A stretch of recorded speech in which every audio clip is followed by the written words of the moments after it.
Muy buenas tardes. Muchas gracias a todos por venir aquí a Casa de América. Bienvenidos a esta presentación, a este acto en que vamos a hablar de la ruta del Mantón de Manila, la feliz unión entre Asia, Hispanoamérica y España. En primer lugar tiene la palabra el director general de la Casa de América, Enrique Ojeda.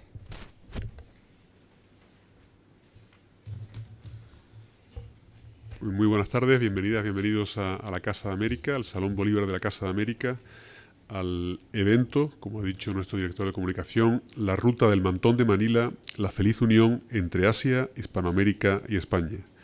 Un saludo muy cordial, me van a permitir en primer lugar al embajador de Filipinas en España, a Philippe Brulier Jones, que nos acompaña con el equipo de la Embajada de Filipinas y del Consulado. Embajador, equipo, bienvenidos a la Casa de América. Un saludo también muy cordial a los participantes organizadores del evento, a Verónica Durán, coleccionista de mantones y directora de El Sueño de Madrid, por impulsar este evento, a los ponentes que nos van a acompañar, a Carla Ames, especialista en artes decorativas novohispanos, a Juan Dullos, diseñador de moda, y a Cinta Kraje, profesora de arte de Asia Oriental de la Universidad Autónoma de Madrid. A todos ustedes, bienvenidos a la Casa de América. Un placer para esta institución acoger este evento, esta conversación en torno a un elemento característico de la cultura española, fruto del vínculo entre tres continentes, tres culturas, y establecido ya en las primeras etapas de la monarquía hispánica. Desde entonces, desde ese inicio, han sido muchos los lazos que unen a estas regiones y es extensa la historia, el patrimonio compartido, con numerosas manifestaciones vigentes hoy en día. Hablar de la ruta del Mantón de Manila es, por supuesto, echar la vista atrás, 5 siglos, y hablar de esa primera globalización, que en realidad empezó con ese viaje de Magallanes y Elcano, esa primera vuelta al mundo, cuyo 5º centenario acabamos de conmemorar. En concreto también es hablar de esa ruta iniciada por Legazpi y Urdaneta, comienzo de unos viajes que pretendían crear rutas comerciales, pero también de intercambios materiales, espirituales y humanos, y que terminaron por unir, de forma quizás entonces inimaginable, muchas culturas repartidas en 3 mundos. Culturas que han ido evolucionando, por supuesto, con su identidad propia, pero también con muchos rasgos comunes. Y el Mantón de Manila, protagonista de este encuentro, es un ejemplo de esa feliz unión que nos enriquece y nos fortalece a todos. El Mantón de Manila, y seguro saldrá en la conversación posteriormente, fue en España un símbolo de elegancia, una pieza de distinción que no dejaba indiferente a nadie. Ha quedado plasmado así en nuestro imaginario nacional. El propio Benito Pérez Galdós lo dejó reflejado en Fortunata y Jacinta, una de sus más conocidas novelas, cuando decía, y cito, envolverse en él es como vestirse con un cuadro. Luego pintores como Sorolla, como Casas, como Anglada Camarasa y otros más lo han presentado en sus cuadros y es también, por supuesto, icono de zarzuelas tan populares y conocidas como la verbena de la Paloma. Como Casa de América queremos formar parte de ese recorrido por la historia y por el patrimonio común de la cultura hispanoamericana que conecta no solo esos 3 continentes, sino en realidad los 5 continentes. Ese es, a fin de cuentas, uno de los objetivos principales de esta institución, Casa de América, creada hace ahora 31 años, con el objetivo de fomentar las relaciones entre el continente americano, por lo tanto también entre el Pacífico y el Atlántico, y España y Europa, reivindicando siempre el vínculo iberoamericano que nos vio nacer hace ahora un poquito más de 3 décadas. Como es sabido, y como también probablemente salga luego en la conversación, los mantones llegaban a España en el llamado Galeón de Manila, que hacía la ruta Manila, Acapulco, Veracruz, Sevilla. Y en ese paso por tierras novohispanas, los productos, las ideas, los patrones estéticos originarios de Asia se mezclaron con los de las culturas locales, muchas veces mestizadas ya con la cultura española, muchas veces todavía de pura raíz indígena. Y es precisamente ese encuentro entre culturas, esa rica herencia, lo que nos ha llevado, como Casa de América, a organizar la actividad de esta tarde y otra que aprovechamos para invitarles, en coordinación con Casa Asia, nuestra institución hermana, que tendrá lugar aquí también el próximo 23 de mayo sobre el Galeón de Manila, en el que contaremos con el historiador Miguel Luque y con el periodista César Cevera. Sin más, agradeciéndole a todos ustedes su presencia y que nos acompañen. Una alegría ver el Salón Bolívar lleno de público. Muchísimas gracias. Bienvenidos siempre a la Casa de América, en esta ocasión también la Casa de Filipinas. Muchas gracias.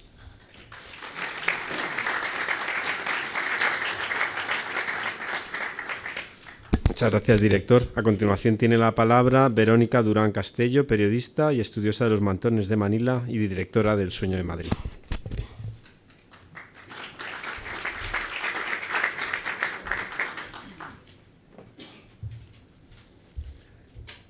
Buenas tardes, gracias por estar aquí, señor embajador, cuerpo diplomático, público en general. Bueno, este es un sueño muy especial hecho realidad. Llevo soñando con este día 20 años. Los sueños se convierten en realidad en el momento indicado, ni antes ni después. Veo caras muy conocidas por aquí, me está acompañando gente que quiero muchísimo y todos saben que lo que acabo de decir es cierto. Llevo 20 años enamorada de los mantones de Manila, soñando con este día y nada puede ser mejor que haber congregado a los mayores expertos en el tema en Casa de América, que es tan importante para todos nosotros, y pues tener aquí además el apoyo de Filipinas en pleno, pues lo hace mucho más especial. Gracias a todos. Queremos agradecer su confianza y apoyo a la presidenta Isabel Díaz Ayuso. Estamos muy agradecidos con la consejera Marta Rivera de la Cruz y con el consejero Javier Fernández Lasqueti y con sus equipos. Es un honor contar con el respaldo de Ramiro Villapadierna, director de la Oficina del Español de la Comunidad de Madrid. Gracias a Enrique Ojeda, director general de Casa de América, a Luis Prados, director de programación de la Casa de América, y a Valvanera Arraiz. Gracias al equipo del Sueño de Madrid por su valioso apoyo. También queremos dar las gracias a Mau, que está ligado a la historia de Madrid y su cultura, y que también sucumbió a los encantos del mantón, como queda plasmado en su histórico cartel de la calle Francisco de Silvela, que dice Mau y Madrid juntos desde 1890, y que aparece una mujer con un sendo mantón de Manila. Y finalmente quiero agradecer a Velázquez 17 y a todos los mecenas del Sueño de Madrid por apoyar este bonito proyecto que promueve la integración, el bienestar, el emprendimiento y la cultura. Bueno, ahora tengo el gusto de presentarles a Caroline Stone. Es para mí importante explicarles que cuando empecé a estudiar los mantones, mejor dicho, Caroline es la primera persona que empezó a datar, a fechar, a estudiar los símbolos de los mantones, y hoy lo que conocemos de los mantones realmente todo viene de Caroline. Obviamente han venido nuevas investigaciones, pero todas las investigaciones nombran a Caroline porque ha sido muy importante pues toda su investigación. Tenemos el honor de tener a Caroline, experta en bordado, en textiles y en mantones de Manila. Caroline, gracias.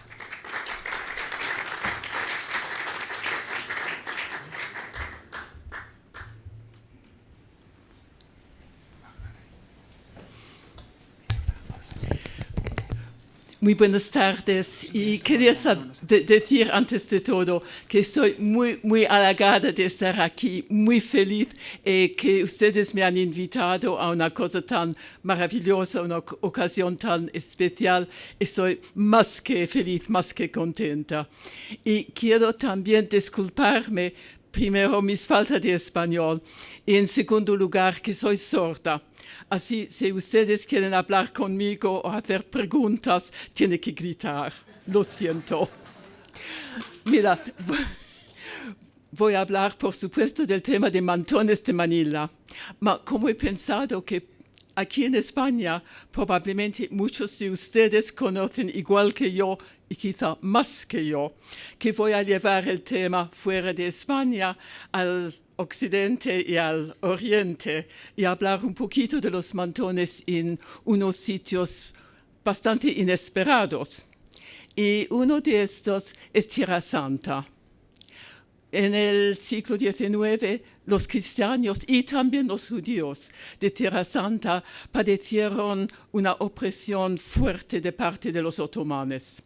Entonces salieron muchos jóvenes en busca de la fortuna como marineros y muchos de ellos en América, Hispanoamérica.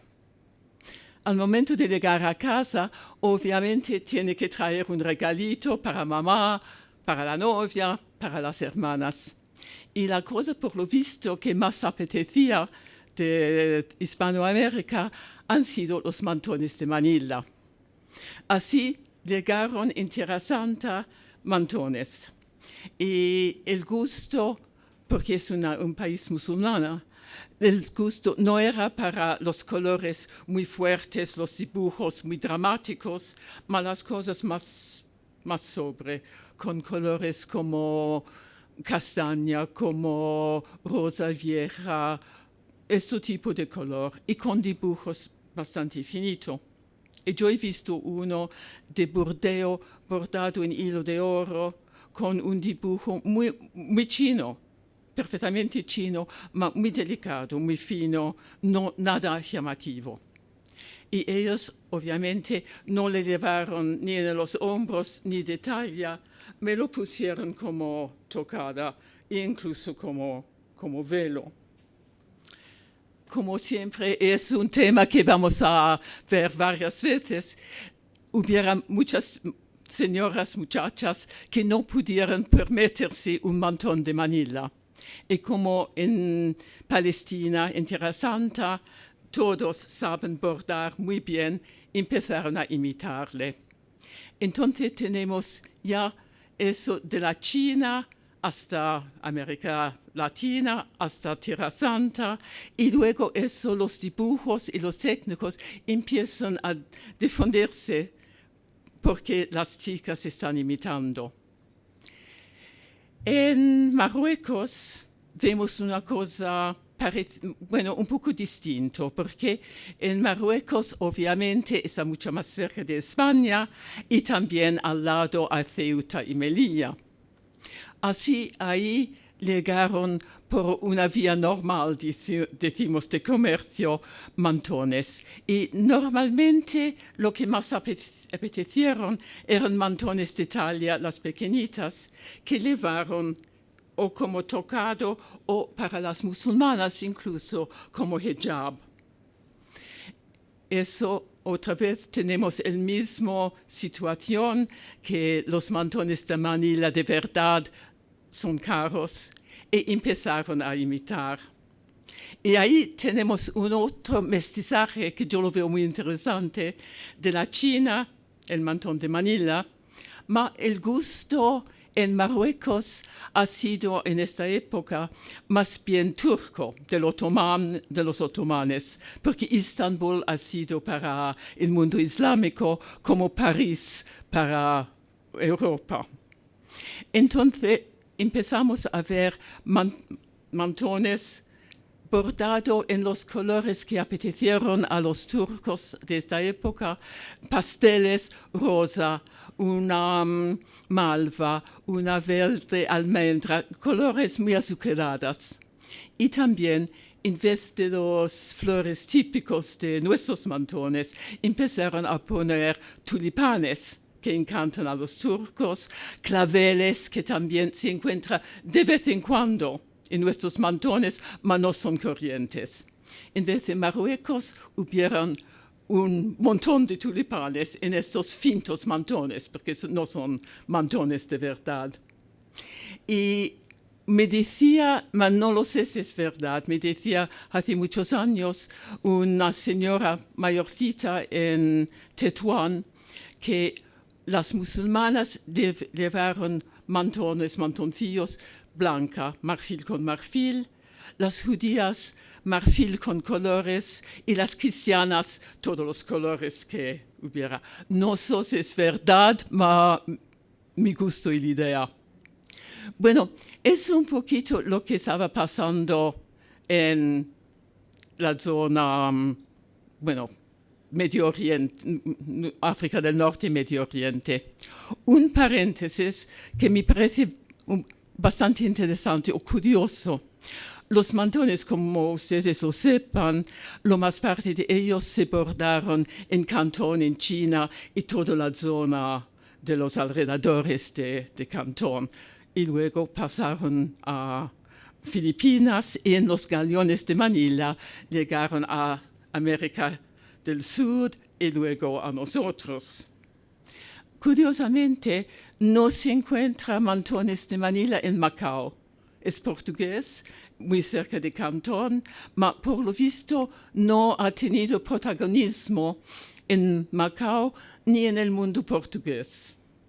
Y también en Filipinas, mucho menos existe, mirando las fotos, los cuadros, los dibujos, se ve muy, muy raramente algo que puede ser mantón. Y no entiendo por qué.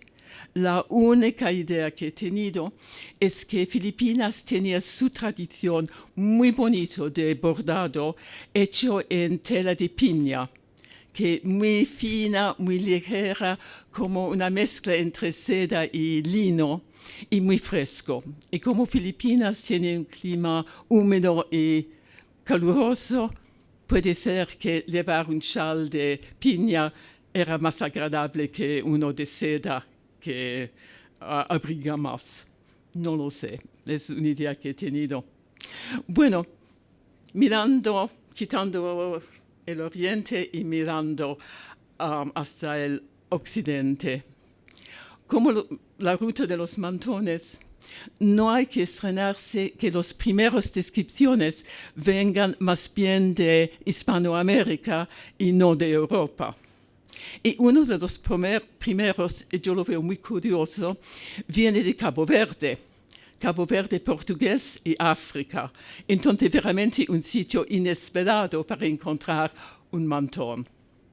Y la persona que nos cuenta eso en 1832, me parece, ha sido Flora Tristán. Y Flora Tristán era una persona muy interesante, francesa peruana, y ella, muy joven, tenía 25, 26 años, salió para Perú para intentar de recuperar la herencia de su padre, que murió ahí. Y parándose en Cabo Verde, ha visto por primera vez un mantones de Manila. Y ella, parisina, unas descripciones muy ácidas de las mujeres de Cabo Verde. Dicen que son gordas, que son feas, que llevan la ropa demasiado apretado, demasiado corto, los escotes indecentes. Ella veramente no le gustó la moda de Cabo Verde, pero todo eso se cubrió con unos mantones de Manila y dice que eran maravillas. Entonces, a la final, estas señoras consiguieron una elegancia inesperada porque pusieron por encima de todo eso estos mantones. Podemos imaginar. Y Flora Tristán es una persona muy interesante. Era, tra otro, abuela del gran pintor Gauguin. Bueno, siguiendo hasta Perú, ellos se encontré con otra persona muy interesante, y eso era la expresidenta doña Pencha de Gamarra, que andaba en exilio. Y doña Pencha de Gamarra, conocido como la mariscala, porque ella lleva su armada con los soldados en la guerra. Y Flora Tristán, que era feminista, tenía muchas ganas de encontrarla. Y tuvo una dilusión, un disgusto tremendo, porque Pencha de Gamarra era vestido, por lo visto, muy elegante y, por supuesto, con un mantón maravilloso de Manila.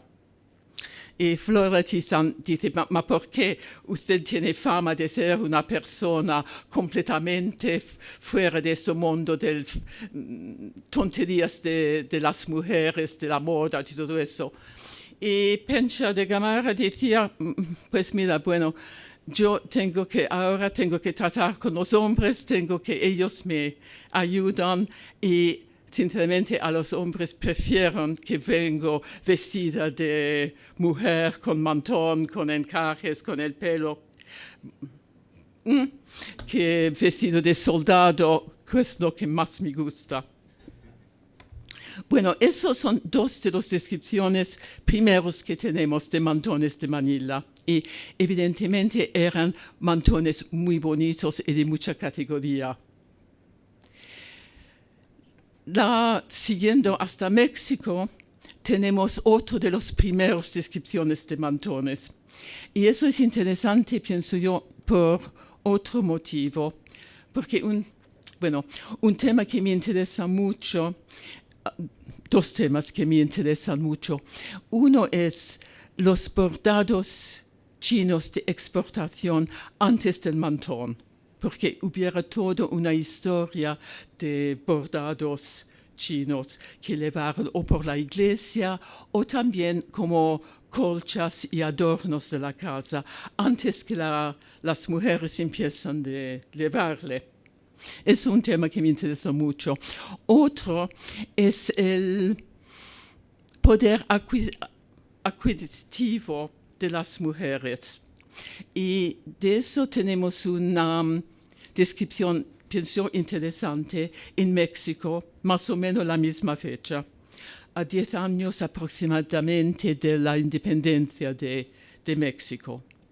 Y eso ha sido una jovencita escocesa casada con el embajador español en México.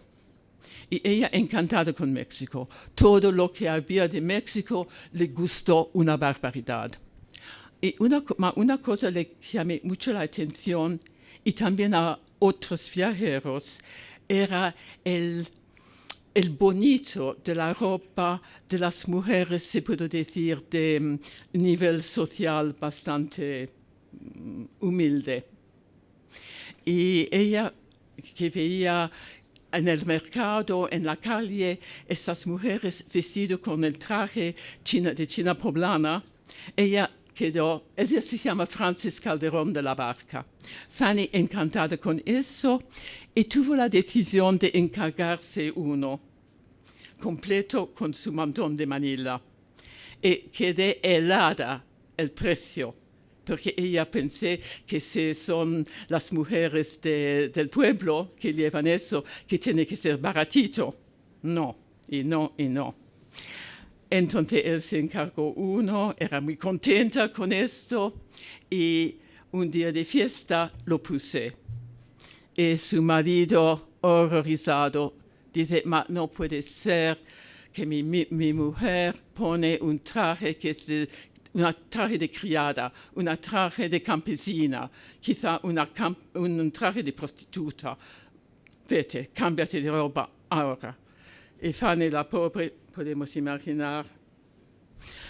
Lo que es interesante, varias cosas, que para completar este traje, lo ideal era el mantón de Manila, pequeña, como tipo eso. Y otra vez las mujeres copiando, como hemos visto ya en Medio Oriente. También las primeras ejemplares que tenemos de estos trajes de China poblana tengan bordados muy parecidos y no voy a decir probablemente imitando o inspirado por los mantones de Manila, con las flores, con pájaros, con las mariposas. Y eso también tiene toda una mitología de cómo llegué ese tipo de bordado, ese tipo de traje en México. Que dicen que era una princesa asiática esclavizada que llega en México, que enseña a las chicas, a las otras mujeres cómo se bordaba en su país. No sabemos exactamente la verdad, es una historia muy bonita. Lo que sí es que los primeros trajes de China poblana tienen mucha relación con los mantones. Ahora me parece que es todavía el traje típico de México, de ciertas zonas, por lo menos de México, y ha cambiado. Los bordados ahora muchas veces tengan temas más bien mexicanos. Así otra vez tenemos estos mestizajes que yo lo veo muy interesante entre la China y México. Ahora se vea con el serpiente, con cactus, con águila, con unos símbolos mexicanos. Y eso, otro paréntesis, Frida Kahlo, la pintora que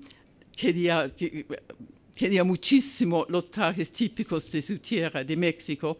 Yo he visto una falda de ella, una falda amarilla, parte de del traje china poblana, amarillo, con al dobladillo un bordado así que parece chino, ma no, yo lo he visto solo en museo, así con un cristal.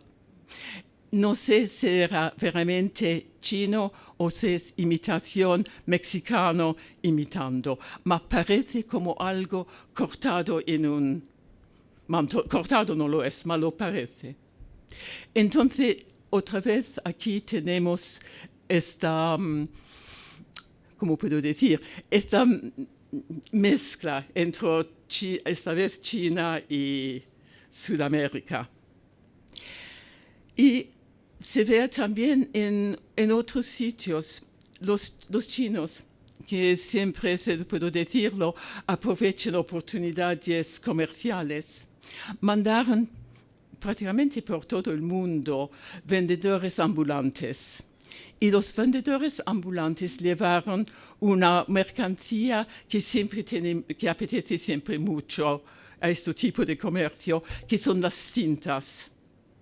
Y los que trajeron desde China eran cintas que parecen como la cenefa de unos mantones. Son exactamente como las cenefas que llevan unos ramitos de flores, detalles, ma todo obviamente pequeño, porque sería más o menos así. Y ellos llegaron a la parte oeste de la India, donde se compraron las cintas para el bordo del sari. Llegaron en el Caribe, en Cuba, por todo el Caribe. Llegaron en Oregón, hoy en día Estados Unidos, en las zonas muy lejanas. Y llegaron también en el altiplano de Guatemala. Obviamente, en el altiplano de Guatemala es predominantemente indio, de la gente no latino, sino indio. Y ellos no llevan mantones, llevan un rebozo, pero eso es tejido, es una cosa distinta. Y ellos en el altiplano de Guatemala, prácticamente todos los pueblos, las mujeres llevan el huipil, una blusa, tejido, normalmente no bordado, tejido, y cada pueblo tiene su dibujo, sus colores, que se puede ver enseguida que esta señora es de San Antonio, que esta persona es de Yococastenango. Bueno, llegaron los chinos con sus cintas y empezaron a poner en el cuello de los huipiles. Así se encuentra huipiles tradicional, ma con lo que parece cenefa de un mantón en el cuello. Y otra vez, las que no pueden permitirse gastar el dinero para eso, empezaron a bordarle. También encontramos en varios pueblos imitaciones no de bordados, mas de telas europeas. Bueno, me dice que casi tengo que terminar, lo hago rápido. Por ejemplo, en San Antonio, Aguascalientes, los huipiles parecen imitando sedas de brocado de Italia o de España que llevaron como vestimento en la iglesia.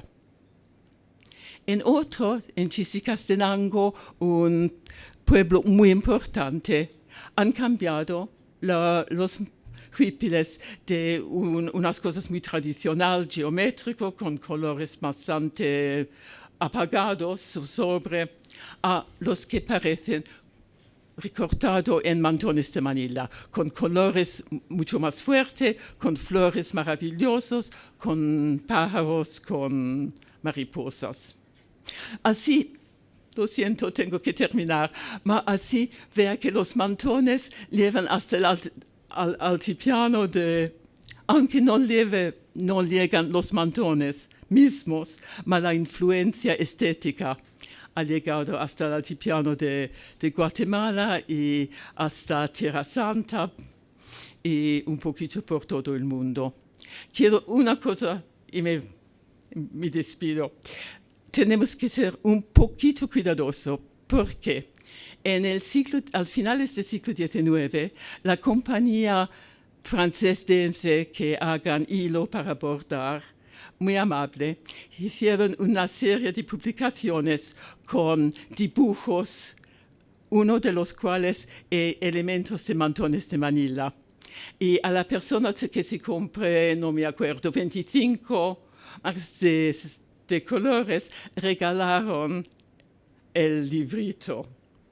Y por eso encontramos unos elementos, lo mismo, en sitios completamente distintos del mundo, no porque la gente ha visto mantones o lo que sea, pero porque la compañía francesa le ha regalado un libro de dibujos. Muchas gracias por su paciencia.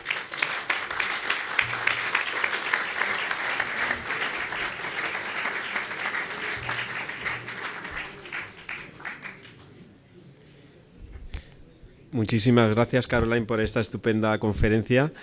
Ha sido muy interesante. Vamos a continuar con el evento. Os invitamos al coloquio, a subir a la tarima, a Carla Aimes, especialista en artes decorativas no hispanas, a Juan Dullos, diseñador de moda, a Cinta Crae Noblet, profesora de arte de Asia Oriental de la Universidad Autónoma de Madrid, y a Verónica Durán Castello, que va a ejercer como moderadora, que es periodista, estudiosa de los mantones de Manila y directora de Sueño de Madrid.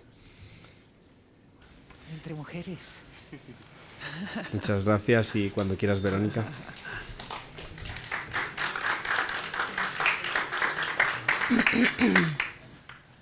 Gracias, Caroline. Quiero añadir un dato interesante a lo que dijo Caroline, y es que di con un libro muy bonito del vestuario de Frida Kahlo, y decía que el 30% del vestuario, o sea, cuando ella murió, hicieron un inventario de todo lo que había en su armario, el libro tiene fotos, y el 30% de los vestidos de Frida Kahlo eran chinos directamente, sí, eran chinos, tenía hasta zapatitos chinos y unas faldas chinas, tengo las fotos, y el otro 70% es guatemalteco o de Oaxaca, por lo tanto, China está muy, muy, muy unida a Frida Kahlo también.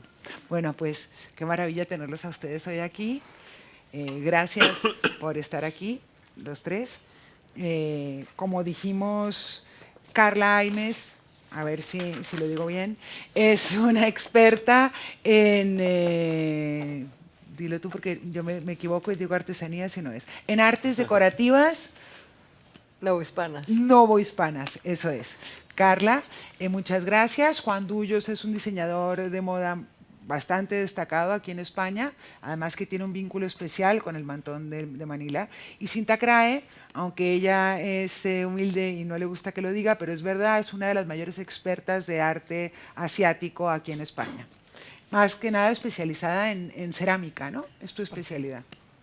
Bueno, pues yo creo que ya a estas alturas tenemos claro que el mantón de Manila es un poco como el Panama Hat, ¿no?, que lleva el nombre de Panamá, pero realmente es ecuatoriano, pero se popularizó por los trabajadores del Canal de Panamá, pues en este caso es lo mismo.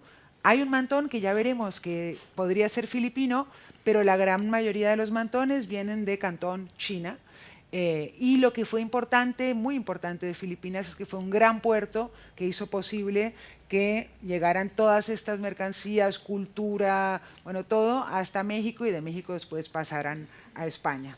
Entonces yo creo que con eso más o menos claro, me parece importante empezar con Carla.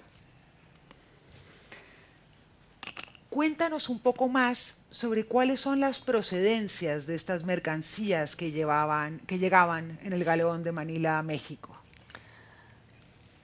Primero quiero agradecer la invitación. Me es muy grato estar aquí hoy, esta tarde. Y con gusto te contesto, Verónica. Mira, este es un mapa a nivel un poco para empezarle a poner imagen a lo que vamos a decir entre todos.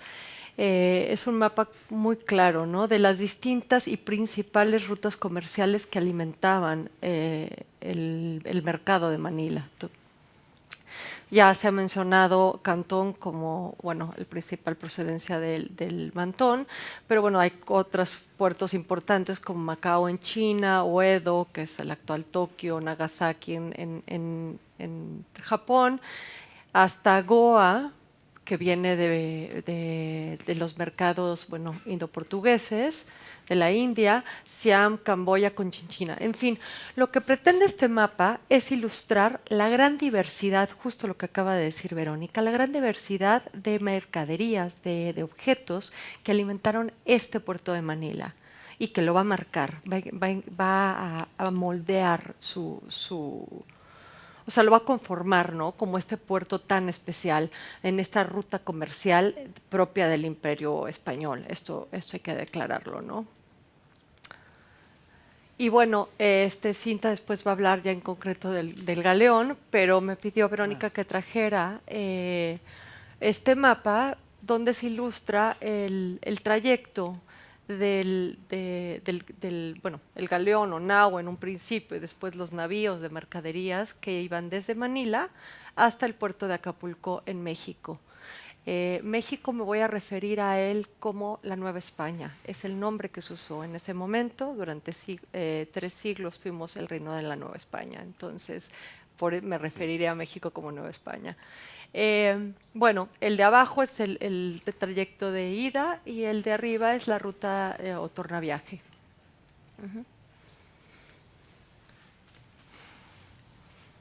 Pero una pregunta, ¿puedes nombrarnos más allá del mantón qué llegaban, o sea, porcelana? Muy bien, es que no me quiero meter con temas de alguna otra persona, pero... Si quieres puedo yo contestar. No. Bueno, aparte de las sedas, la seda era el producto, la manufactura más importante, que llegaba desde China, ¿no? Pero aparte de las sedas viajaban en los galeones otras mercancías, como decías, otras mercaderías. Me encanta más el término que utilizas porque es el término que encontramos en los inventarios antiguos, ¿no? En los inventarios de bienes, que es, bueno, para nosotros, historiadores del arte, la documentación básica, ¿no? Cuando hemos estudiado pues los enseres o los objetos que tenía la aristocracia española, en mi caso yo estudié sobre todo la porcelana, pues aparecen pues todo tipo de mercaderías, ¿no? Entonces, aparte de la seda, que era la más importante y la más abundante y muy barata además en la Nueva España, ¿no?, porque hacía una enorme competencia además a la seda española. De hecho, en algún momento se intentó limitar la llegada de seda china a Nueva España o incluso a España por la competencia, ¿no?, que suponía la llegada de esta manufactura a estos territorios. Pero aparte de la seda también viajaba, por supuesto, la porcelana, que fue pues el gran,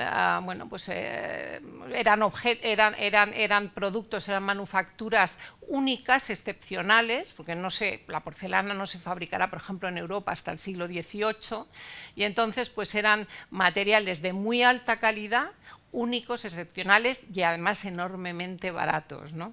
Además de eso llegaban también las lacas, otro producto fundamental que llegaba sobre todo desde Japón en una primera época. La laca japonesa en Japón se hacía para el gusto europeo, se hacían desde arquetas, cofres, incluso escritorios, papeleras, se hacía un poco objetos para las misiones, y que evidentemente todos estos objetos se reunían en Manila, que era el enclave comercial más importante. Los portugueses, como hemos visto, tenían la ciudad de Macao, y a través del comercio portugués, lo que es la ruta, lo que llaman la carrera de Indias portuguesa, y a través de la ruta del galeón de Manila, desde Manila, como ha explicado muy bien Carla, llegaban atravesando el Pacífico hasta la llamada Feria de Acapulco. Luego desde la Feria de Acapulco se comercializaban por toda América, y luego ya de Veracruz en las llamadas flotas de Indias hasta Sevilla, ¿no?, que fue el puerto de llegada hasta 1717, en que se sustituye por Cádiz. Entonces, además pues de lacas, porcelanas, sedas, viajaban pues todo tipo de papeles, bueno, pues todo tipo de joyas también, filigranas, era enormemente variado. Y en los galeones sabemos que lo primero que colocaban era la porcelana en las bodegas de los galeones, porque la porcelana era muy resistente a las posibles filtraciones de agua. Y ya luego encima especias, que se me ha olvidado decir, comentar las especias fundamentales para la gastronomía europea y americana también, y luego pues encima iban, pues eso, primero la porcelana, luego especias, y luego al final las sedas, porque era, claro, los productos más frágiles, ¿no?, las mercadurías o las manufacturas más que se deterioraban, ¿no? Entonces, bueno, pues todas estas, era una enorme cantidad, ¿no? Ya me estoy extendiendo y ahora no estoy dejando. Una enorme cantidad que se circulaban por todo el mundo, porque a través de la ruta portuguesa, que iba por el Índico, y a través de la ruta española por el Pacífico, realmente pues se distribuían por África, por Oriente Medio. O sea, que eran mercancías que, evidentemente, como vamos a hablar, influyeron en todo ese mundo de las artes decorativas, tanto bueno, pues en América, en España, bueno, pues por todo el mundo, ¿no?, como estaba comentando, como ha comentado también Caroline. Ya me he enrollado mucho. No. Bueno, Carla, entonces, ya que hemos llegado hasta ahí, ¿qué pasaba cuando el galeón llegaba a Acapulco? Había una ruta, tengo entendido, podría ser Camino de Asia o Camino... Se llama Camino de Asia, sí. ¿Qué pasaba con esas mercancías? Todas esas mercancías que llegaban al puerto de Acapulco eran transportadas, realmente el camino a la Ciudad de México, donde estaba el gran mercado novohispano que se llamaba el Parián. No quiere decir que fuese el único, también paraba en otras ciudades rumbo a la Ciudad de México, pero parte de las mercaderías que vienen justo de Asia tienen como finalidad ir al mercado de la Ciudad de México. Y este camino se llama el Camino de Asia. Y se hacía en condiciones realmente precarias. No había un camino formal, a diferencia de lo que sucedía desde la Ciudad de México a Veracruz, donde sí había un camino lo suficiente como para meter carretas y mover los productos. Aquí todo se hacía a lomo de mula. Entonces suponía un esfuerzo extraordinario llegar hasta el mercado de la Ciudad de México, que justo... no, es que me estoy adelantando. Es bien importante, porque ya se dijo bien en la introducción a este evento, que dejar claro que la Nueva España es como un crisol de tradiciones. Tiene sus propias tradiciones indígenas y abreva de las artes en general, tanto de Asia como de Europa. Y lo que supone son productos muy, muy particulares, netamente novohispanos, ¿sí? Después veremos algunos ejemplos de ellos. Pero quiero destacar la enorme impronta que hacen, que ya han mencionado las demás ponentes, todas estas ornamentaciones y algunas tipologías, incluso quiere decir tipologías, me refiero a tipos de objeto que afectan la producción local, ¿sí? De maneras muy distintas y apasionantes, como veremos. En el extremo izquierdo está uno de los pocos grabados que se conocen del puerto de Acapulco, que era un puerto precario, nunca se hizo una ciudad muy importante, sino que se montaba y se desmontaba cuando venía el galeón, ¿no? y bueno, un mapa de la Nueva España. Yo creo que ahora tenemos que Perdón, es que quería, yo sé que faltan los demás, pero como me dijiste el camino de Asia, Sí. bueno, ya hablé del mercado, como para darle un poco velocidad y que no quitarle más tiempo. Este es el mercado, es una pintura muy, muy importante del mercado de la Ciudad de México, conocido como el Pareán. Y hay un detalle donde vemos algunas de estas mercaderías. Bueno, mercado inmenso. Sara, la idea era que estas mercancías llegaran a este mercado. Claro, había unas mercaderías que seguían hasta Europa, evidentemente, pero había otras que se comercializaban en territorio novohispano. Bueno, yo creo que ahora es momento de introducir de alguna manera a Juan. Juan es diseñador de moda, como dije antes, destacado aquí en España, pero además lo sorprendente de Juan, a mí lo que más me ha llamado la atención y por lo que está aquí especialmente, es porque él tuvo su propia historia de amor con el mantón, y además puedo decir que cuando han visto a la reina Leticia lucir vestidos de mantón, han sido la gran mayoría hechos por Juan Dullos. A mí una de las cosas que más me sorprende del mantón de Manila es eso, el enamoramiento que produjo en México, en Guatemala, en todas partes, pero en España, para que se hagan una idea, de 17 comunidades autónomas, 8 tienen al mantón de Manila en su traje típico, 8. Entonces, pues yo creo que el enamoramiento fue importante. Juan, cuéntanos tu historia de amor con el mantón. En España es una tradición nuestra desde hace, pues eso, un montón de años. Lo mío es mucho más frívolo y mucho más que lo que están contando ellos, porque al final se me queda en una cosa que fue un enamoramiento. Yo tengo un respeto absoluto por la pieza porque la he visto en casa y en casa de casi todos los españoles, de nuestras abuelas, de nuestras bisabuelas. Ha habido un mantón de Manila que se cuidaba y se heredaba de madres a hijas y que se guardaba en un cajón y que era intocable porque se metía en un papel de seda y todo aquello, que a mí también me causaba un respeto imponente. Yo me atreví un poco en un descubrimiento que hice en un anticuario, que me encontré una cosa magiquísima, que eran 15 mantones de Manila cuando era mi 15 aniversario, y que yo cumplía 15 años en la moda y vi esos 15 mantones en un baúl. Dije, con esto tengo que hacer algo. Y lo que hice fue deshacerlos. Pero deshacerlos para crear, o sea, para que tuviesen otra vida. Y sobre aquel atrevimiento, que hubo un desfile que se llamó número 15, y con esos 15 mantones de Manila, empecé un poco a desarrollar esa moda y esa costura a través de esas piezas que son casi intocables, pero que muchas mujeres querían volver a reutilizar para ponérselas de otra manera que no fuese en plan chulapa maña o que es una manera muy bonita de ponérsela, pero que yo como creador pensé en esta historia que parece como un poco sacrilegio por todo lo que están contando con tanto peso, pero que me atreví a hacerlo así y que bueno, al final es un sello de identidad de lo que yo hago y que me parece muy bonito porque es utilizar el mantón de Manila y darle otra vida, claro, más allá de esa maravillosa pieza que contaban que era como vestirte con un cuadro. Entonces, pero además no es tan sencillo cortar es dificilísimo realmente de un mantón hacer un vestido, es complicadísimo porque tienen unos bordados. O sea, primero te tienes que atrever a meterle mano a esos piezones.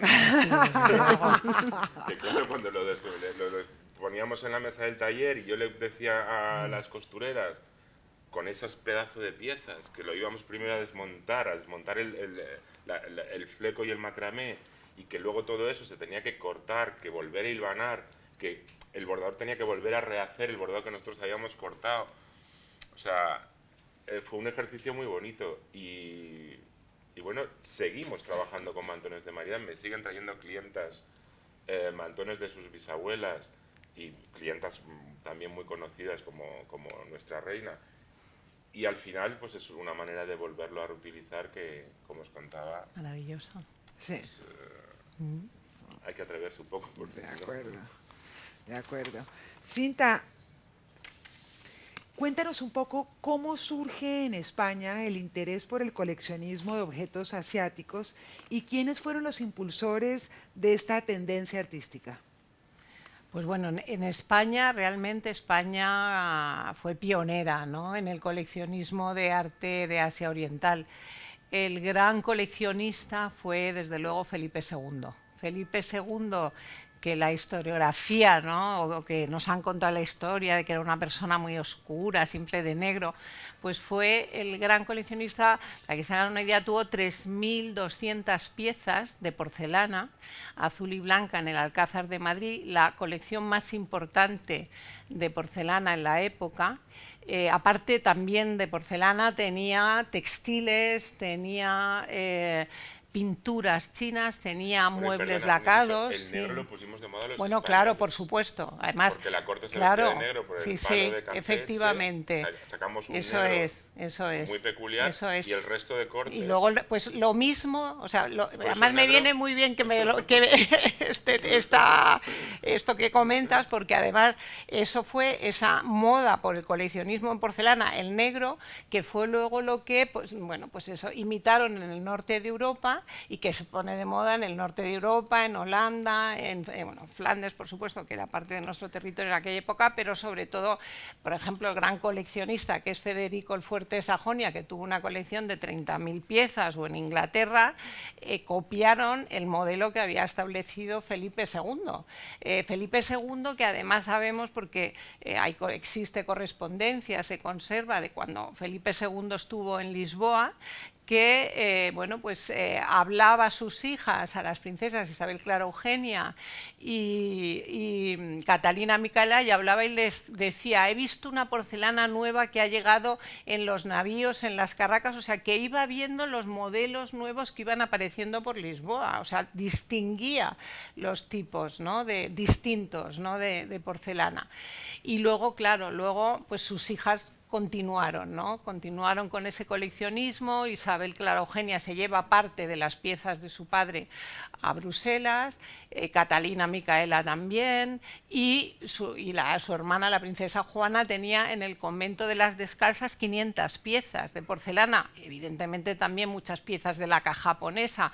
O sea que todo ese coleccionismo luego continúa, evidentemente también los monarcas en el 18, Isabel de Farnesio fue otra de las grandes coleccionistas.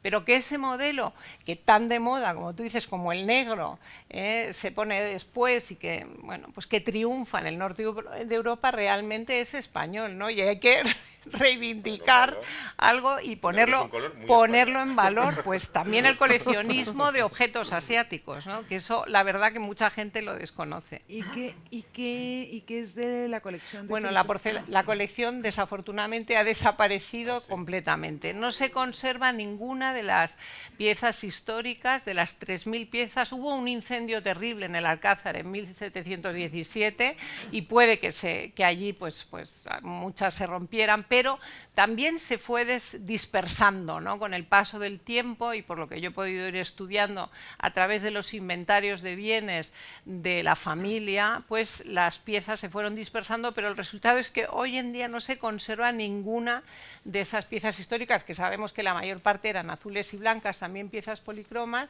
pero han desaparecido porque, bueno, pues porque se usaban, porque eran piezas de uso. Porque eran piezas que se utilizaban, y en los inventarios se ve que se utilizaban para caldo, se utilizaban para tomar fresas, para las sangrías de las infantas. O sea que, como tú dices, al final tienen una vida todos estos objetos, ¿no? Entonces se usan, se rompen, y bueno, y a través de los fragmentos podemos ir sabiendo pues cuáles son los modelos que llegaban a España, pero desafortunadamente hay que usar las cosas. Sí, bueno, pero también corres el peligro, lo que tú dices, que desaparezca. Entonces, para los historiadores del arte nos quedamos muy apesadumbrados, ¿no? Para los que estudien los mantones de Manila en un futuro te echarán la culpa. Hay muchos más y bien, intactos. A mí hay una cosa que me llama mucho la atención, y es que Portugal, con su relación con Macao, creo que hay como 4 museos de Oriente en Portugal. Creo que los portugueses valoran muchísimo el arte asiático, los abanicos, la porcelana. Ellos mismos han desarrollado su propia. Y curiosamente no se enamoraron de los mantones, o no conocen bien los mantones, o no llegó a Portugal. Y en cambio aquí perdimos la cabeza con los mantones, pero luego no se valora o no tiene un precio muy alto un biombo maravilloso de Coromandel chino aquí. O sea, es curioso, ¿no? Bueno, depende, ¿no?, del objeto. O sea, ahí depende. A ver, primero hay que poner un poco en el contexto. Estos son objetos que se hacen para la exportación. Entonces hay piezas que tienen un valor enorme. Entonces un biombo Coromandel bueno puede tener un gran valor, ¿no? O un biombo japonés también, ¿no? Porque los biombos, ves, es otra de esas formas que atravesaban México, que Carla nos puede hablar seguro, ¿no? Sí. También de los biombos, cómo atravesaban y cómo influyen en la creación, ¿no?, de biombos también en la Nueva España. Pero depende, ¿no? Hay piezas, bueno, pues que hoy en día el valor depende también por la escasez, rareza, y hay...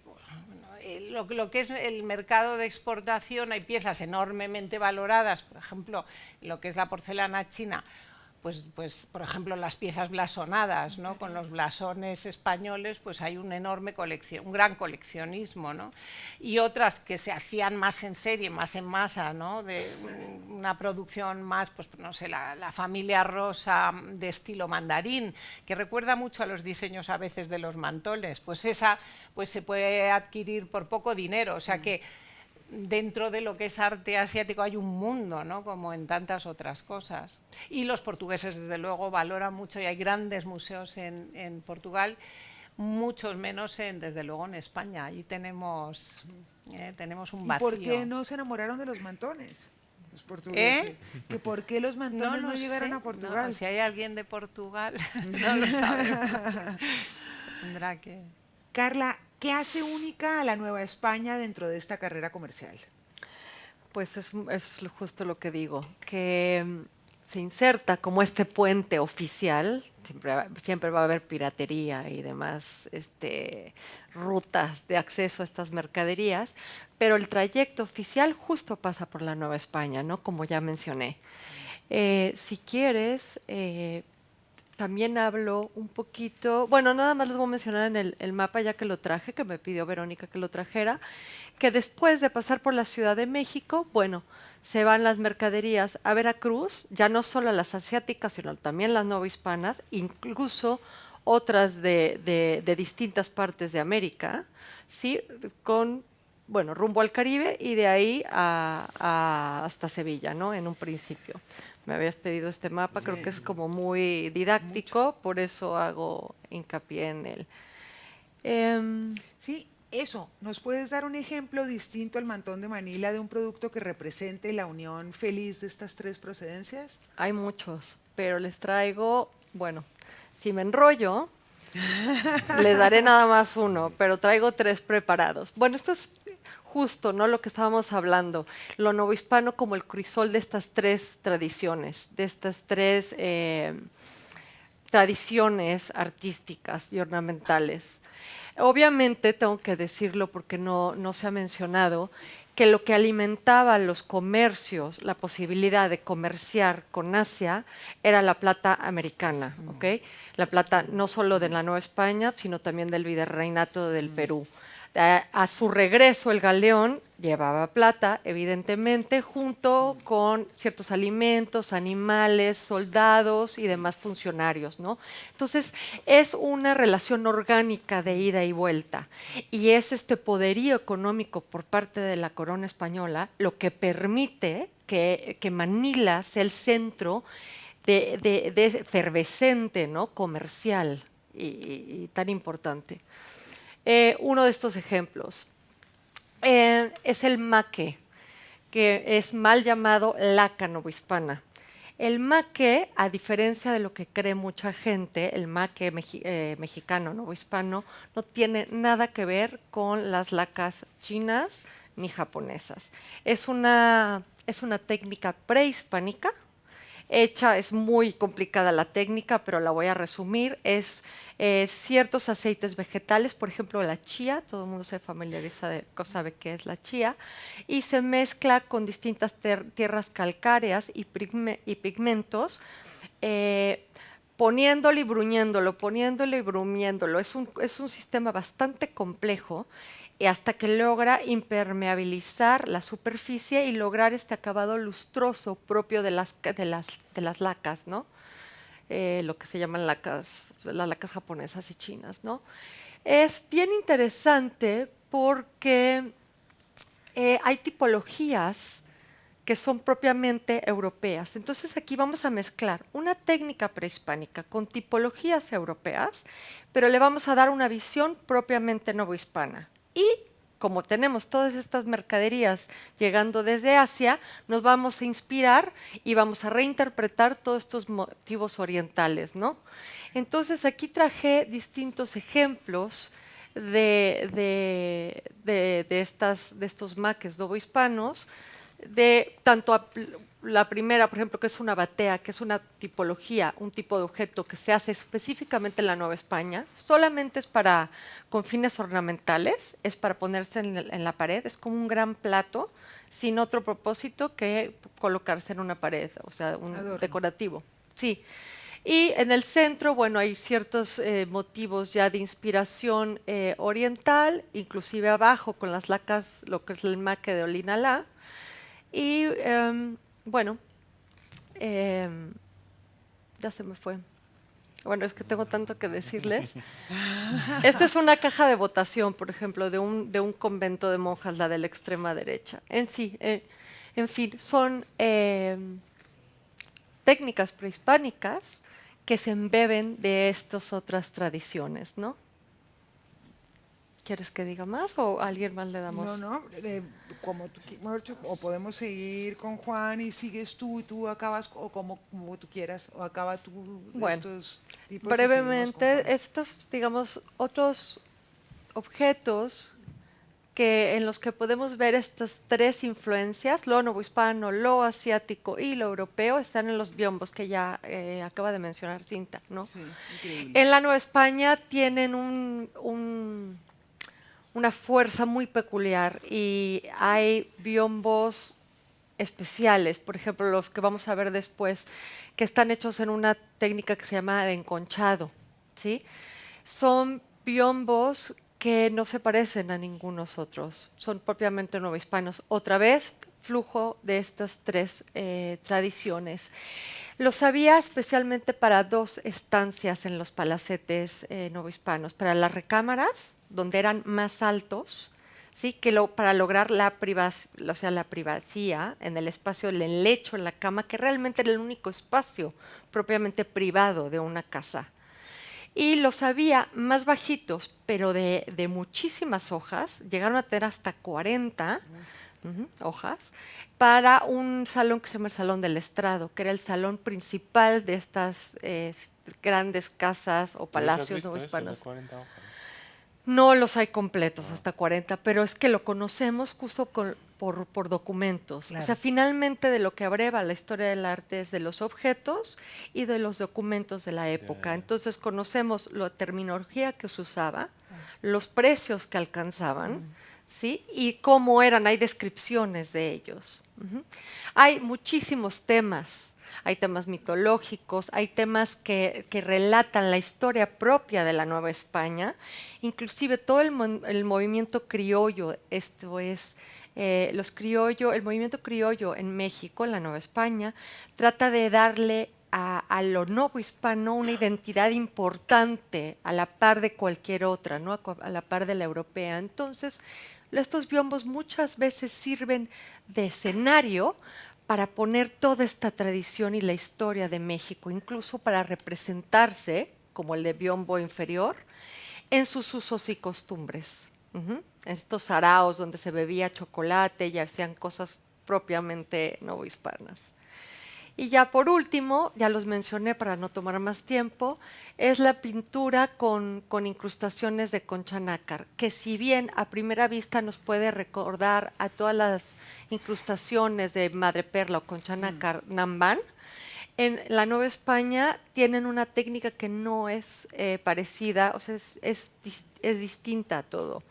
Y se trata de incrustar la madreperla directamente sobre la madera y crear ciertas veladuras muy transparentes con pigmentos. Y no tienen solamente formas vegetales o florales, como puede suceder en lo japonés, ¿no?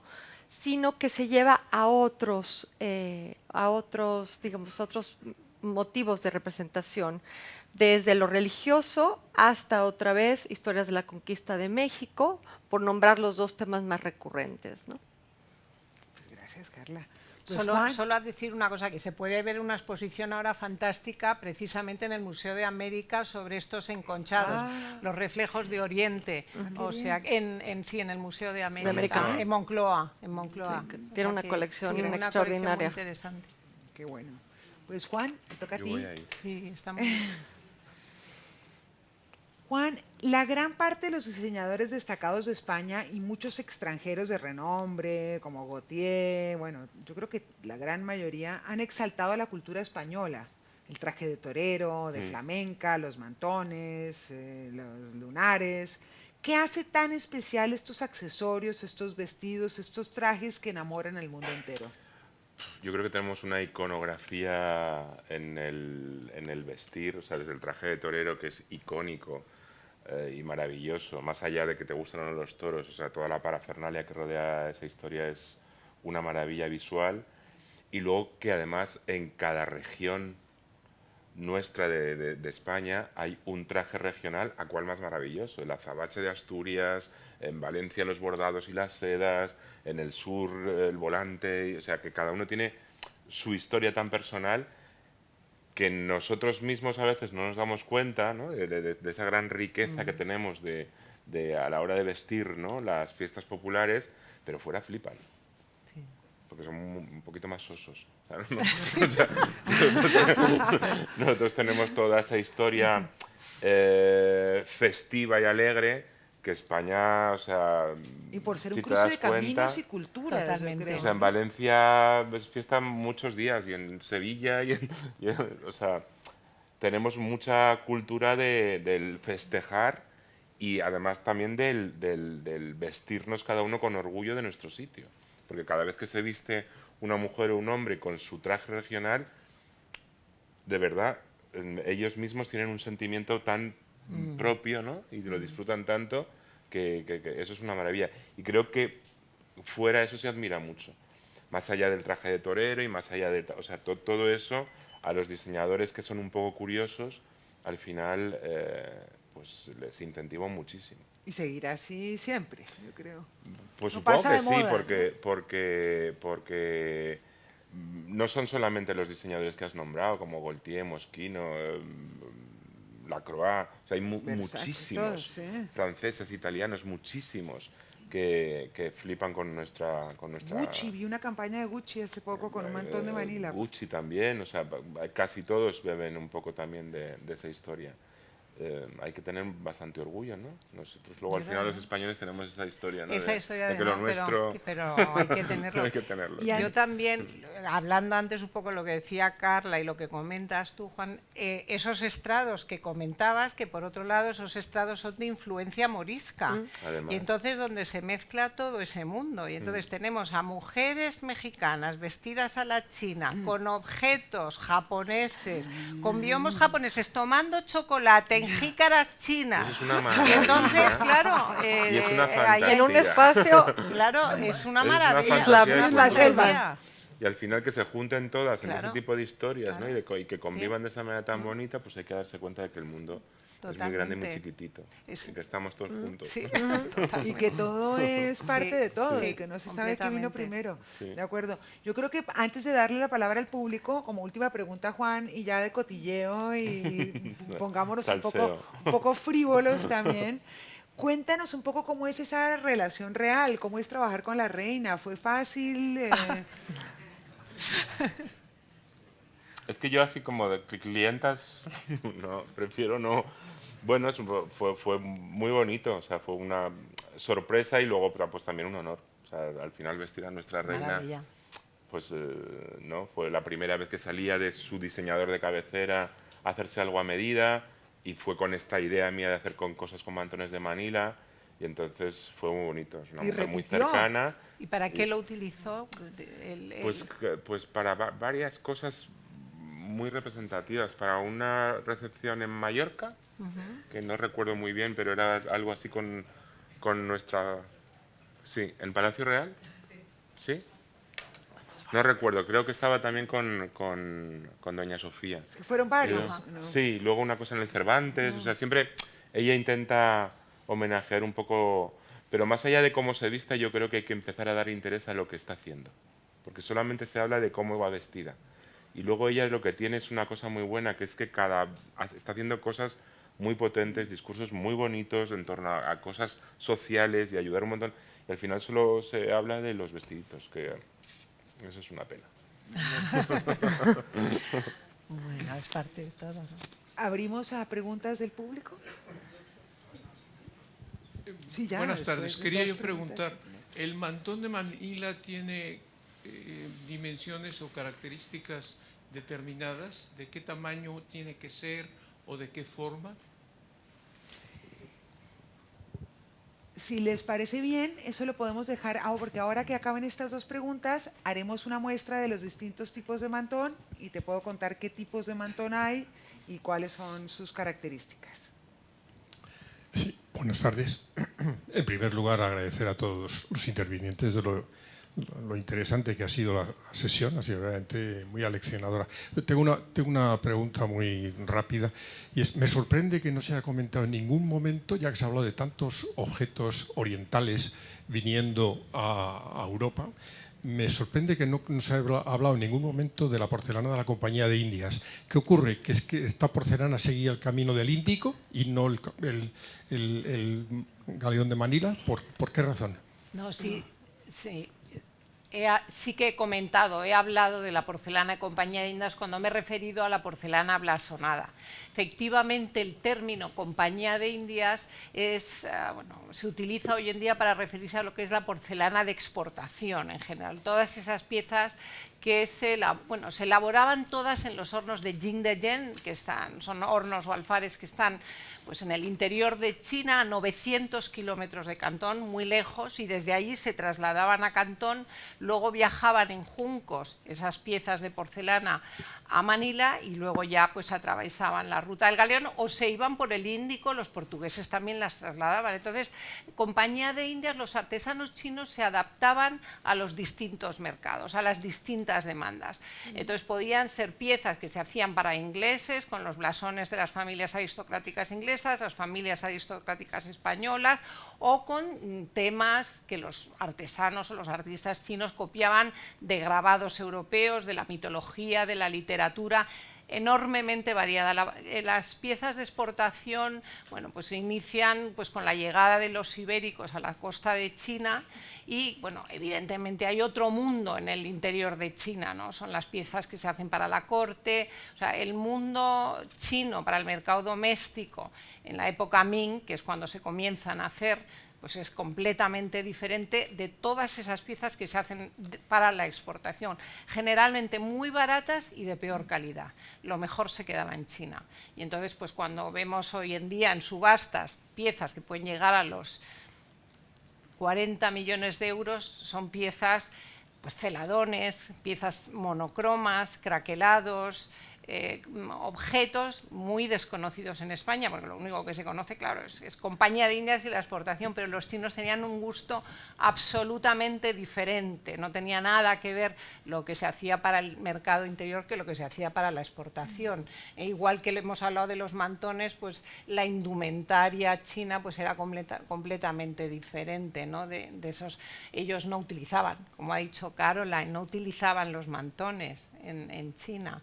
Cómo no utilizaban y siguen completamente desinteresados los chinos por las piezas de exportación, por las piezas blasonadas, no les interesa. Hoy en día estaba, de hecho, hablando de precios, está bajando muchísimo el precio de todas esas piezas, porque los chinos compran bueno, pues las piezas imperiales o las piezas de gusto chino, que ya digo, son monocromos, craquelados, muy desconocidas. Siempre se piensa que un 1000 flores es muy chino cuando eso se hacía para la demanda europea, para el barroco, para el rococó, para esas casas victorianas donde existe un horror vacui, pero el gusto chino es completamente diferente, ¿no? A mí siempre me pasa que me dicen, el arte chino, qué feo el arte chino. Y digo, ¿qué conoces? Pues esos jarrones muy recargados con el dragón. Digo, pues eso no es chino. Eso es lo que nos vendían a Europa porque estábamos en pleno recargamiento, ostentación, y era lo que utilizamos para decorar nuestras estancias. Pero el gusto chino no es ese, es completamente diferente. Bueno, pues los invito a muchas gracias, y para terminar, que me parece importante, vamos a hacer una muestra de mantones, porque van a ver que el mantón es todo un mundo que tiene diferentes estilos, diferentes épocas, diferentes motivos. Una vez más, gracias a Caroline, lo que yo he aprendido de mantones viene mucho de Caroline. Y bueno, vamos a hacer una pequeña muestra de mantones antiguos. Todos los mantones que veremos son chinos menos 2 que ya les mostraré.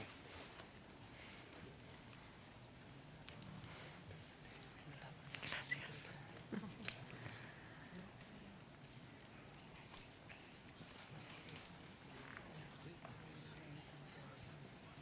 Bueno, este es un mantón que se llama Imperio. Data de 1820 a 1840. El estilo Imperio es un estilo artístico dominante esencialmente en decoración de interiores, mobiliario, moda. Se enmarca dentro del movimiento neoclásico y toma su nombre de Napoleón, principios del siglo XIX en Francia. Dentro de los imperios sobresalen los llamados de cuarterones.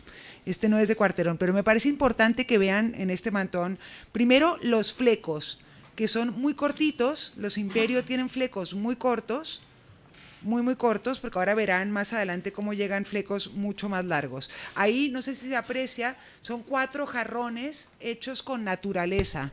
De este mantón me parece sublime eso, ¿no? Los 4 jarrones. Aquí hay un jarrón, otro jarrón, y todo hecho con flores y naturaleza. Esta es una belleza de mantón Imperio.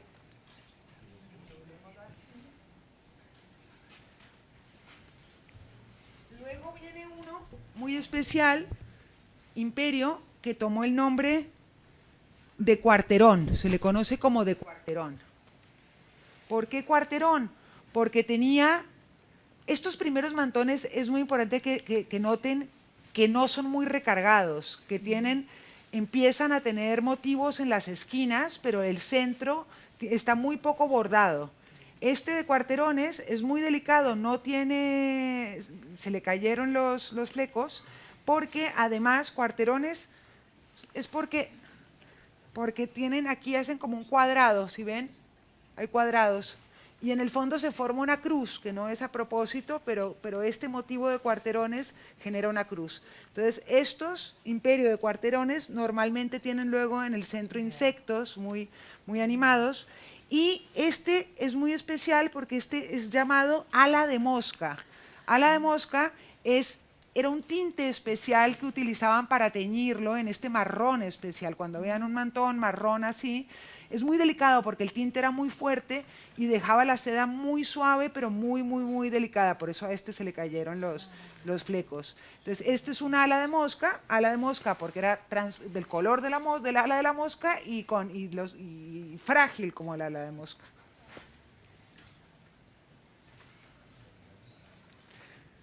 Luego pasamos a los isabelinos. Este mantón que vamos a ver es muy especial porque es un mantón aristócrata, digámoslo así. Este mantón, isabelinos son de 1840 a 1870. Se conocen como mantones isabelinos porque alcanzaron gran popularidad durante el reinado de Isabel II.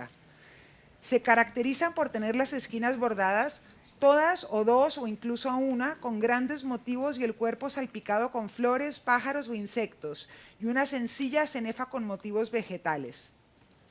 Este perteneció, como les estaba diciendo, a una nieta de María Cristina de Borbón, Rita Muñoz y Bernaldo de Quirós y Borbón. Es otra vez ala de mosca, este especial tinte. Los ven arrugados porque si alguna tiene mantones, la manera de guardarlos no se planchan, no, es soltarlos y como caigan, meterlos en una bolsa 100% de algodón. Pueden coger una, Caroline me decía, una funda antigua de almohada y meterlo ahí como cae. Y cada rato, a los 3 meses volver a sacarlo y otra vez que caiga de otra manera porque había un cuento que me contaban de un señor que guardó mucho tiempo unos mantones preciosos doblados y cuando murió el señor y fue a abrir su herencia,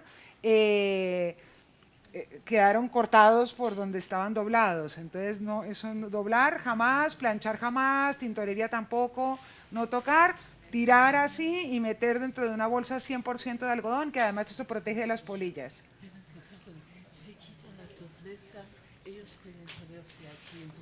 Claro, sí, es sí, que es sí. mejor, que se ve mejor. Es verdad, sí. Buena idea. Buena idea, muy buena idea. Sí, claro. Sí, sí, porque se ve mejor.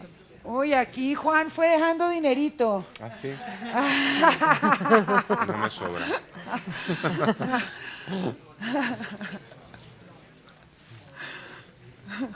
Sí, mucho mejor aquí. Mucho mejor. Sí.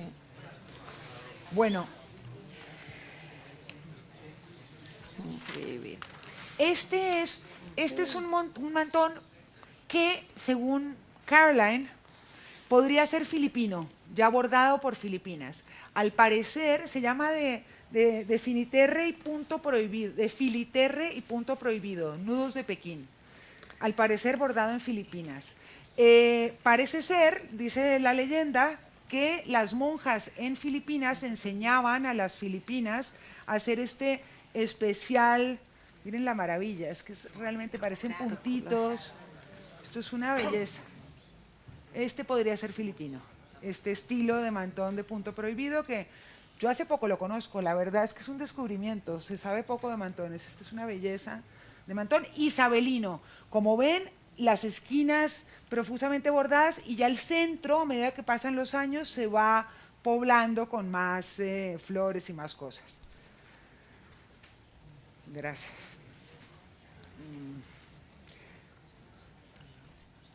Luego tenemos lo que sería el isabelino tardío, que es de 1870 a 1890.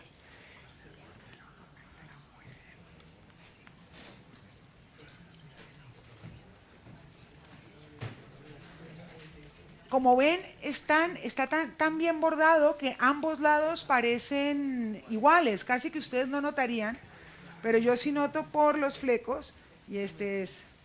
Entonces, este es un mantón isabelino tardío que tiene 2 pabellones bordados de chinos,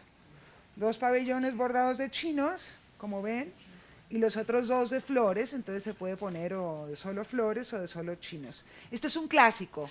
Hay diseños muy clásicos que se repitieron, ningún mantón es igual, o sea, si mañana ustedes sacan uno así, pues yo sabría que es el mío, porque nadie cose igual, pero sí hay motivos que se repiten. Este es un mantón que se repitió muchísimo y es una maravilla, la verdad, este mantón a mí me encanta.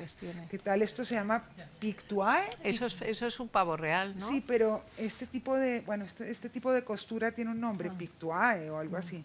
En fin, es una delicia de mantón, este mantón, me encanta. Sí.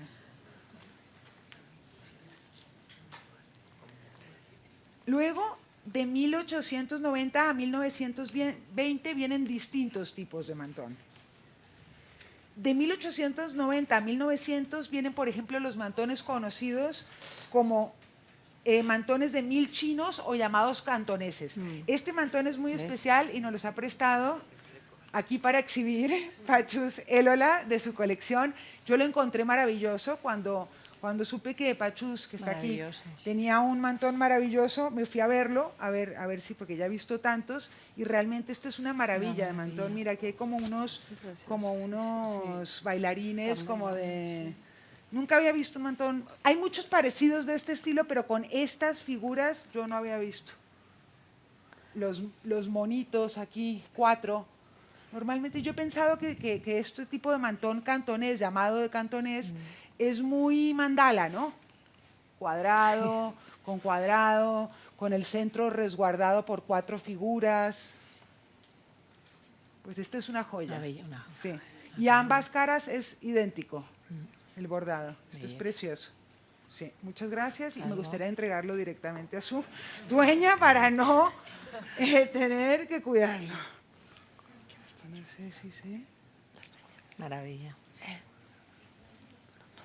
Espérate, ahí, ahí y aquí.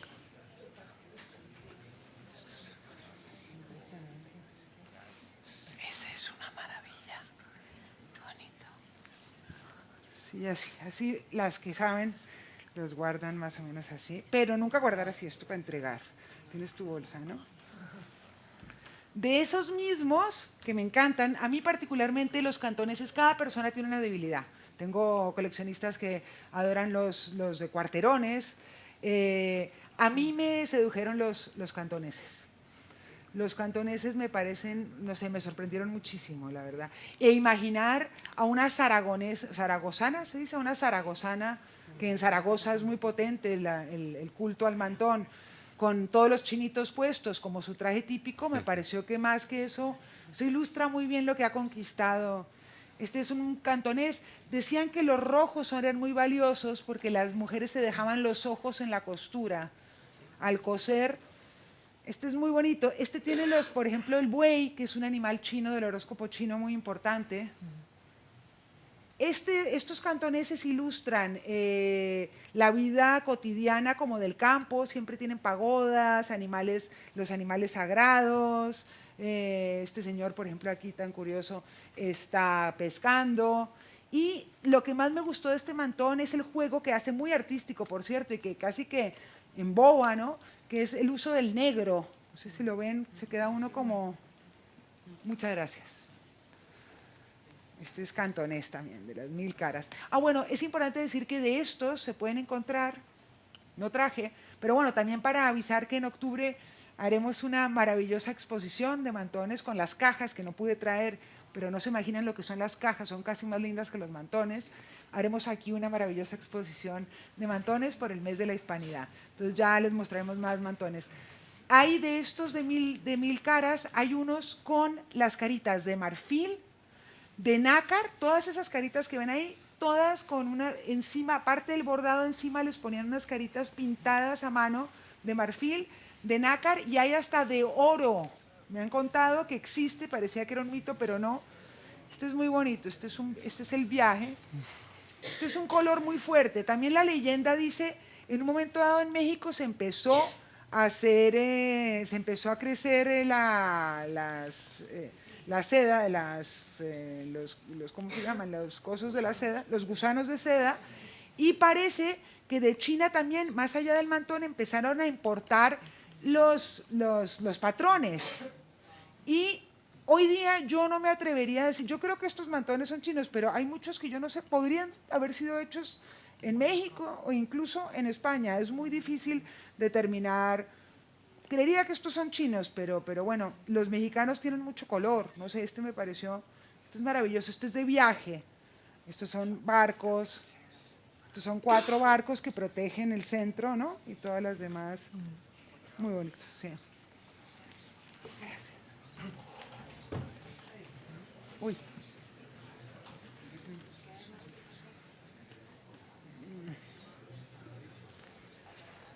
Este que viene me gusta mucho y es un patrón no tan repetido.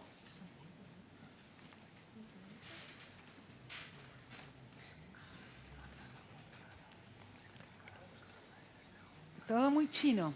Este me parece muy elegante y muy, muy chino. Estos son, si ven, 4 abanicos, ¿no? 4 abanicos, muy chino.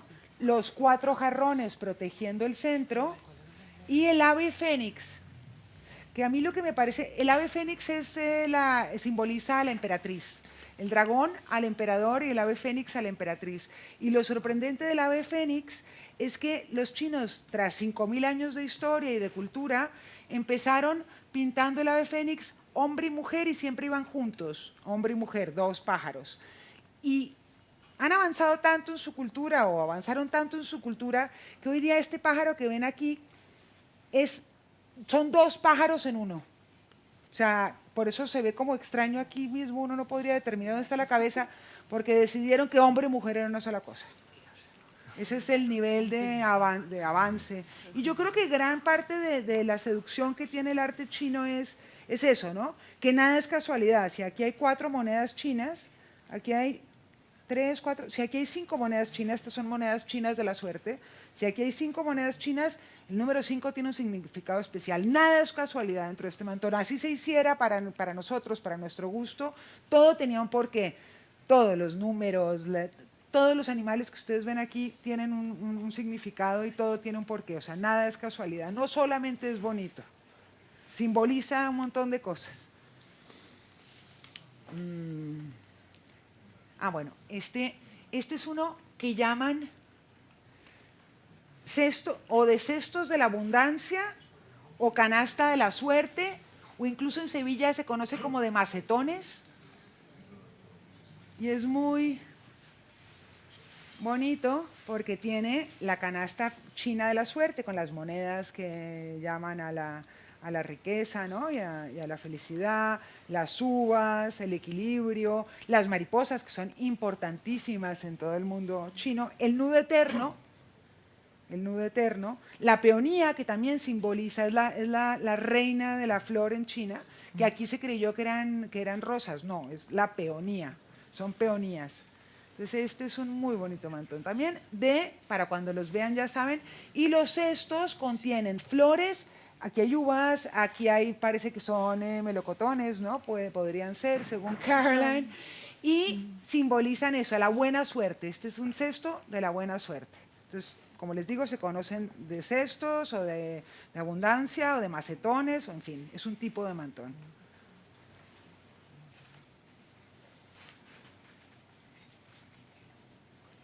Bueno, luego viene uno también muy interesante.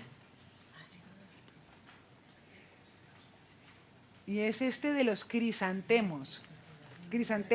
Crisantemos. Este ya no es de peonías, sino se conoce como de crisantemos. También muy chino. La peonía. Peonía y crisantemos. Este es como de 1900 a 1920, yo creo.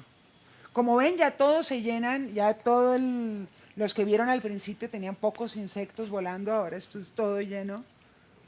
Sí, este es muy bueno. Lo de los crisantemos me pareció muy interesante, muy bonito, con colores muy...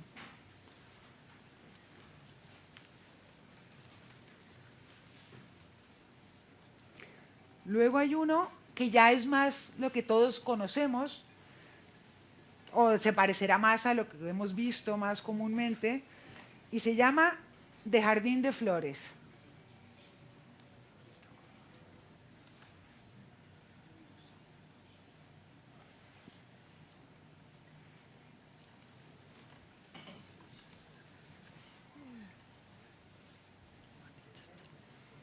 Sí, muy bonito el color también.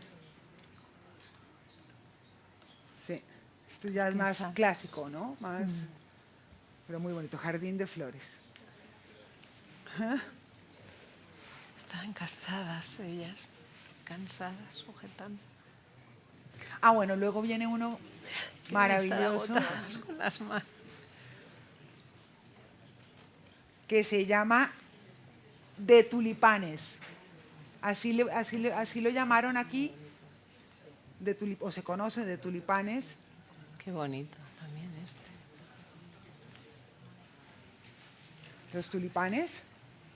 Pero yo he descubierto que, bueno, los pensamientos son maravillosos porque si se fijan está cosido encima, o sea, es impresionante.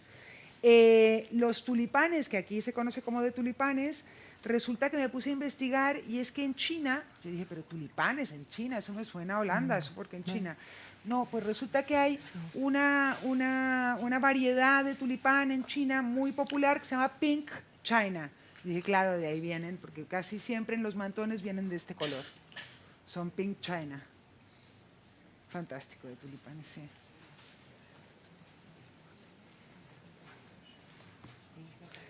Y luego, me quedan dos muy interesantes. Este se llama de cigarreras. Fue conocido por las cigarreras porque en una época se puso muy de moda. Son esos que son con grandes flores, pesadísimos, bonitos. Hay gente que, yo como vieron soy más cantonesa, pero este me pareció muy interesante porque no lo había visto nunca y me pareció muy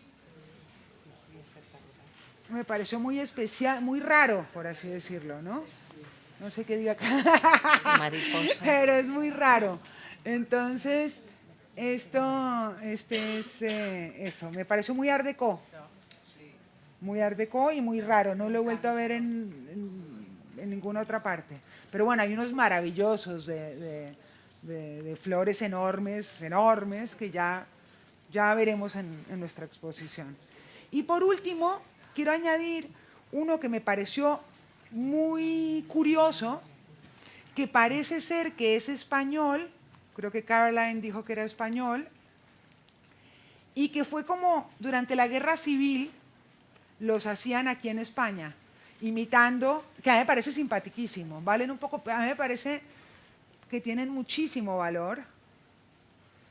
Me pareció muy naif cuando lo vi por primera vez, ¿no? Y son hechos aquí, ¿no, Caroline? Como durante la Guerra Civil, pero son y si ustedes ven, tienen un trabajo, todos los vestiditos de lo que en Sevilla consideraron chino, ¿no? Las caritas y todo son muy auténtico todo. Toda la interpretación andaluza de China, ¿no? Pero muy bien cosidos. Pues este me parece muy interesante y parece que este es español y eso, de la guerra, de la época de la guerra. Y para terminar, quisiera mostrarles una artesanía mexicana que me parece que sí o sí, bueno, primero esa, hija del mantón, directamente, pesa, pero entre las tres, díganme si no.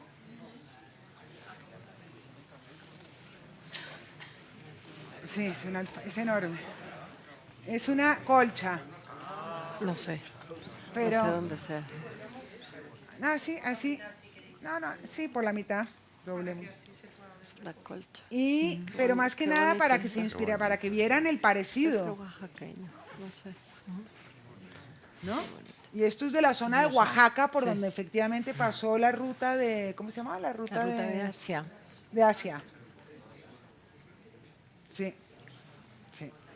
Y luego, los tenancos, que se han puesto muy de moda y que son bellísimos, que son de los años 60, yo creo que están de acuerdo conmigo, Caroline lo estuvo, que esto es muy mantón. Es un chal, pero los hay hoy día se usan mucho para mantel, muy bonitos, son maravillosos, mexicanos. Pero si ven los animales chinos, pero en los animales mexicanos, la mariposa, que es muy china, yo creo que todo esto es la influencia y la interpretación de todo eso chino que llegó. Bueno, quería traerles una pequeña muestra. Quedo en deuda con las cajas, que son, bueno, como para toda una velada hablando de las cajas, porque las cajas son una maravilla.